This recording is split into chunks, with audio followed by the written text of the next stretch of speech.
Assalomu alaykum obunachilarimiz. Bugun faqat men o'zim ovqat pishirardim. Bugun uyda kelinoylaringiz, ya'ni xotinim, men ham bir ovqat pishirib ko'ring, siz tomosha qiling deb turib, qo'y go'shtini o'zini olib, anaga manti qozonga bosgan ekan. Bir ta'mini ko'ramiz qani. Qani olib kelchi bu yerda. Men ham pishirishni bilaman deb manti qozonga qo'y go'shtini ichiga ham solgan, nima edi, hidlari bor-ku, barg. Keyin yumaloq shayxshilar, shunga hozir mana bu yoqda suvga qaratsangiz olib qo'ydim. Ta'mini bir ko'ramiz. Qani o'tiramiz asta. Voy, qaderga связи deydi-ku. Endi ochib ko'ramiz. Voy, qanday. Qaderga связи aytaman demaydi.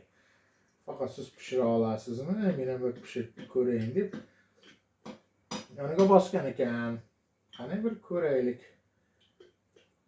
Analarima deyman. Bittasini ochdik mana. Sheshasi qolmadimi? Hamma barakali joyi ichida. Mayli olaylik shuni ham.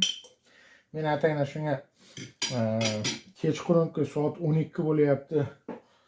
Kecha futbol edi, mayli bugun futbol ham yo'q. Futbol ertaga boshlaydi. Do'stlar, avvalambor futbol ertaga boshlaydi. Futbolga qiziqadiganlar chempionat boshlagan, chempionat ko'rsalaringiz bo'lardi.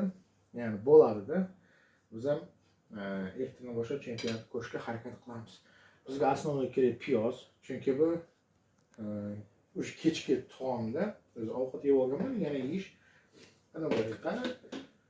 Bizdan men ovqatni pishirsam, har doim odamlar tuzni suvdan ko'rishadi. Bismillah. Men ham shu yerdan ko'raman bo'lsa.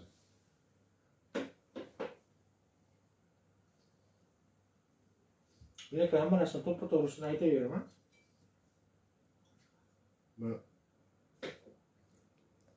Lekin mana 4 soat, 5 soat qaynatganga o'xshaydi.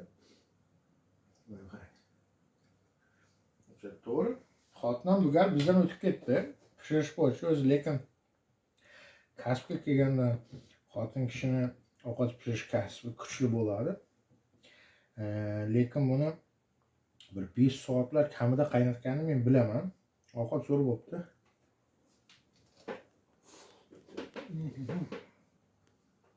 Gap bo'lishni emas do'stlar. Kim aytdi oshpazlardan kuchlisi, nima, ayrashim bilan erkaklar chiqadi deb? Yo'q.